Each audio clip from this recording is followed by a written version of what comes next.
Hi everyone, my name is Sheila Prato and I am from Naperville, Illinois. I am currently a junior at North Central College, which is a small private school here in Naperville. I am currently studying health science with a minor in psychology and pursuing a career in occupational therapy. And one of the reasons why I want to pursue occupational therapy is because at the age of 21, I was diagnosed with a rare peripheral neurological disorder known as Guillain-Barre Syndrome. You'll pretty frequently hear me refer to it as GBS, which is its acronym, but I like to think it better stands for Getting Better Slowly because it better represents the disorder. And I'm not sure how much Professor Reed has gone into what GBS is, so I just kind of want to go into a little bit of the pathophysiology of the disorder. Um, since it is an autoimmune disorder, anything that can trigger immune response can trigger a possible onset of GBS. And what happens in the body is the autoantibodies will attack the myelin or the fatty coating around the nerve axon, causing a short circuit. And my favorite analogy to use for this is you have your headphones and everything works great because it's nicely insulated by this coating. And then all of a sudden it breaks and all the little wires inside are exposed and it just doesn't work the same. And the same thing happens with Guillain-Barre. But please keep in mind as this goes along, this happens in the peripheral nervous system. And it's pretty common to see this begin bilaterally at the most distal portions of the body and ascend.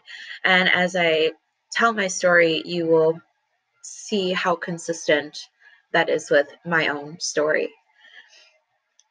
Since this is a neurological disorder, some of the signs and symptoms that I had were very consistent with that. I was sick with bronchitis for about three and a half weeks, and I just woke up one day and I couldn't feel anything from the knee down. And at 21, I was thinking, nothing bad ever happens to you at 21, so this can't be anything. This must be circulatory. Maybe I slept wrong. And I just ignored it, which was something that I shouldn't have done, but it's over.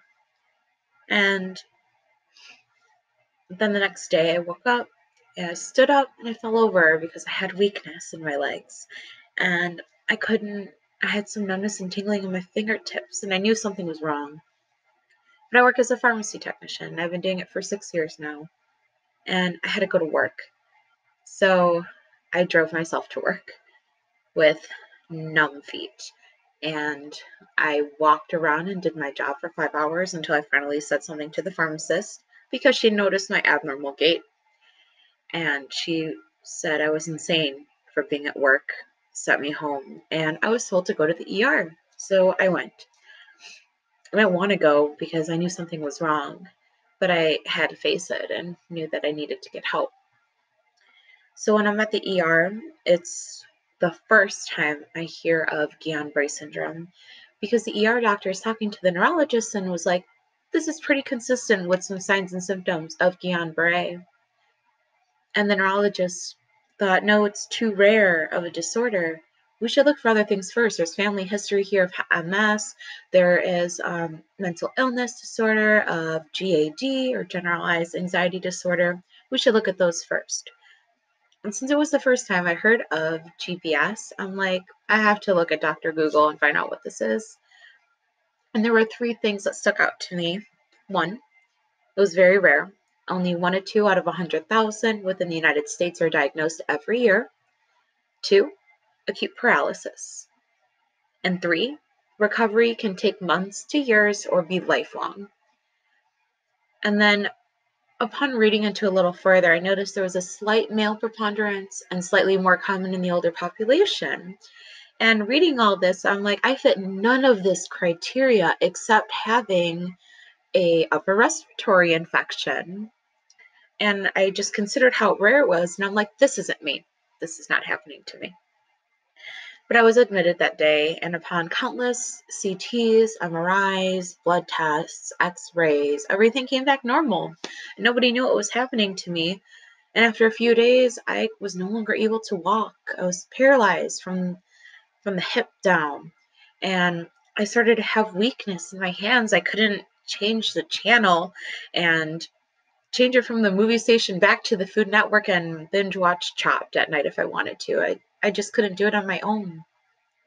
I was frustrated because no one was telling me what was happening, and I had no idea what to think. I thought, am I going to die? Is this it for me? And finally, my neurologist was asking me about my GAD and was assuming that it could possibly be anxiety-induced paralysis because apparently that is more common than Guillain-Barre syndrome. And I told him, this isn't all in my head. I cannot walk. I came in here walking and I physically cannot even stand up on my own. It wasn't until later that I found out that a nurse and physical therapist I was extremely close to and still keep in contact with to this day, informed the neurologist to remember a patient who a year and a half prior was around my age and also had Guillain-Barre syndrome, and asked him to do a lumbar puncture. So I had a lumbar puncture, and for Guillain-Barre syndrome, they check for elevated proteins. It's very common diagnostic testing and also invasive. So when looking for the elevated proteins, mine were slightly elevated, but nothing to the extreme. And then they wanted to do an EMG or an electromyography, which is basically a muscle reflex conductivity, nerve conductivity test. And mine were slightly abnormal, but also not too bad. So we were back right where we started. And the only thing left to do was wait. And as I was doing physical therapy and occupational therapy with my two favorite therapists, one half of my face dropped. I remember I was laughing at the time, and I just felt my lip just go like this, and the other half was still up. It was bizarre, and everyone thought I was having a stroke. And upon doing all those standard stroke procedures, there was no stroke, and the other half of my face dropped. That same evening, I went into respiratory failure, and I was rushed to the ICU. They immediately placed me on a BiPAP, and if there's one way I could describe a BiPAP, it sort of feels like you're driving down the expressway with your head out the window, and all that wind is just going straight through your nose and your mouth. And while my oxygen levels were at 100, I felt like I was suffocating. And since I was conscious through all of this, I didn't want to be intubated, and I made that very clear. I was very stern. I was like, do not intubate me unless if you have to. And thankfully, my weakness of my diaphragm and intercostals did not last long. And within the next few days, I was able to just breathe on my own. They finally gave me my diagnosis of Guillain-Barre syndrome a week and a half into my hospital stay. They did try standard treatments such as IVIG, which is intravenous immunoglobulin, where donor antibodies are given. And they don't know why that works, but they believe it's because the donor antibodies attach to the demyelinating antibodies and neutralize them. But it didn't work for me. So then they had to do a more invasive treatment, which was plasmapheresis or plasma exchange, which is very similar to hemodialysis, except they're not removing the blood, they're removing the plasma. And the reason why they believe that works is because they believe the demyelinating antibodies are in the plasma, so by removing it, you're removing the problem. I had nine treatments of that, and after the second one, my mom raised my leg and I was able to push it down, and that was a sign of hope.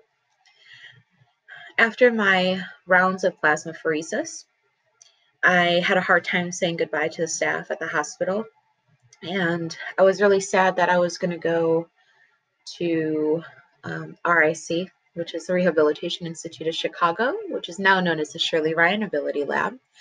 And I was upset that I couldn't shower, wash my hair before going, and it was very long, much longer than what it is now. And I had a nurse come in with some CNAs, and they washed my hair, and she braided it into French braids. And this is actually what I looked like on my last day at the hospital. As you can see, my face drop is pretty bad, if it ever decides to. My face drop is pretty bad, and thumbs up was about the best I could do to showing that I was excited. It was also the first time I was sitting upright in a chair in a long time. So I began my inpatient therapy. And I remember my neurologist telling me prognosis is good for GBS. 75% of the patients recover fully, and I can get back to my normal life in about months to years. And that was a big gap. I'm like, months to years? What does that even mean? Does that mean years before I can walk? Years before I can start my life? And I was terrified. So upon getting to RIC, I had physical therapy, occupational therapy, speech, psychologist, art therapy, music therapy, and all of which were very difficult. And I didn't know what occupational therapy was until I needed it, which is apparently very common, but it changed everything for me. I had an OT student who was very patient and made me feel like a person instead of like a patient. In fact, all of my therapists were like that, but we just had a certain bond and we connected, and it was almost like he understood me. And that helped tremendously, because one thing that they didn't tell you about beginning your rehabilitation is how painful it is. And I feel like I needed to be mentally prepared, and I was not. The first time I was standing up, it was so painful. I was screaming. Even walking through the halls, I remember taking each step and screaming in pain, not just pain, but also anxiety, because I was terrified at the same time. You have to remember, I was bedridden, so having some muscle dystrophy was very tough, and my muscles themselves were tight. And so getting into that standing position put a big strain on my calves and my hamstrings, and it hurt. It really hurt. But had to push through it, and thankfully my physical therapist was very patient with me and was able to help me through that, along with my OT. And basically I had a very supportive crew. But it took me the whole 6 weeks to be mentally prepared about this. I wasn't, I was still in denial about my diagnosis, and I didn't think I was going to get better. I was told I wasn't going to walk for a year at RIC, and that was discouraging. And I told I wasn't going to smile for 2 years, possibly. And that was even worse for me, because my smile was my identity, and having that taken away from me was a big deal. But on my last day, my physical therapist said, "You're going to walk today." And I thought she was crazy. I'm like, "What do you mean I'm going to walk today?"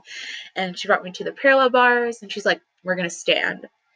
And we stood without a harness and just my ankle foot orthotics, which basically makes sure that my foot drop doesn't affect the way that I'm walking. And stood up. That was surreal. And then took a few steps in the parallel bars, and she said, "Are you ready to get into the hallway?" And I said, "Sure." And so we get to the hallway. I do my 2-minute walk test and walk 36 feet. It doesn't sound like a lot, but it was my Mount Everest. And I remember my legs shaking and complaining that I needed to sit down because I didn't think I was able to do it, but they pushed me through and I did it. One of the things that I worked on a lot in OT upon my just getting independent again was really difficult. Because I had hypersensitivity, which is basically like the littlest of a touch would be excruciatingly painful or weird. Putting on my socks hurt is a way to put that.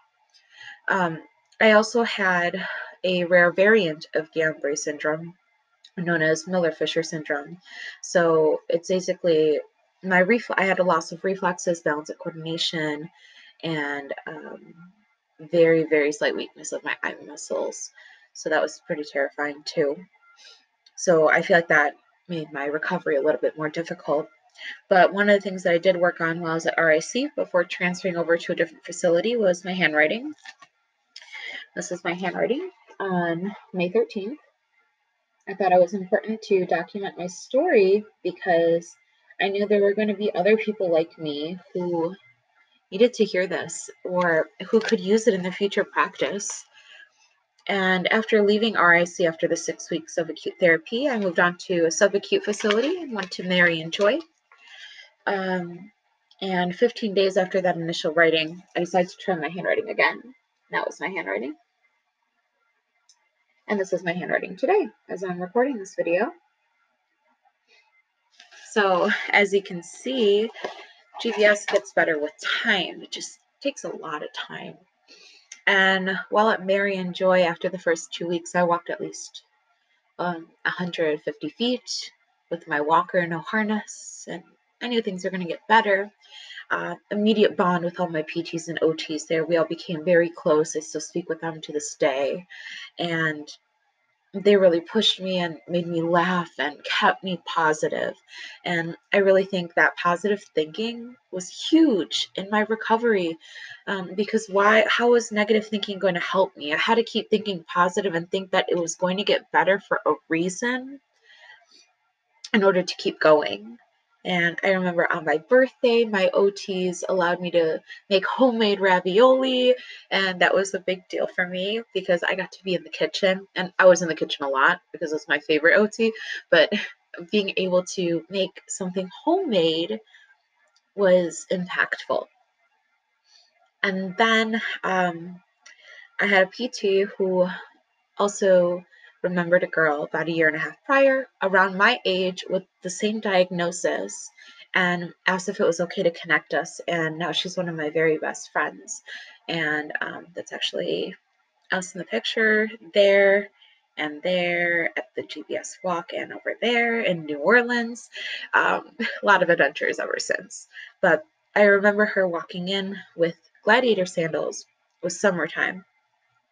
And gladiator sandals are my favorite type of sandal, and I was scared I was never going to wear them again. But when I saw her walk in with them, she walked in with hope.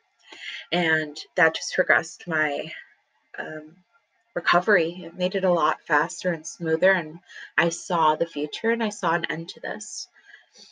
After Mary and Joy, I was discharged with just a walker and my ankle foot orthotics. I did not need a wheelchair. That was extremely that was extremely wonderful. It really is the word. I was happy with that. And then I continued, I believe, 10 weeks of outpatient therapy, continued OT and PT, and that was great too. Within those 10 weeks, I had to extremely stretch my ankles in order to have a range of motion. And then I was able to drive. I went from the cane to no ambulatory equipment, and it was absolutely beautiful. And a lot of people ask me after going through all of this, they're like, would you take this away if you could? Like, go back and not have this happen to you? And I have to say no, because, this has changed everything for me. It changes how I view the world, changes how I view myself and just all these people around me. And I'm not happy that it happened, but I kind of am that it did because it led me to one of my very best friends. It led me to my future career, and it leads me to this place where I can speak to other people like you and share my story and have this influence your future practice and just how to kind of have a patient perspective. It's Since it is so rare, in fact, a lot of practitioners will never meet a patient or have a patient with Guillain-Barre syndrome throughout their practice. So I hope this video has helped. And if you have any questions or comments, feel free to let Professor Reed know and have her email me. I'll be more than happy to respond to any of them. Thank you so much for listening, and thank you.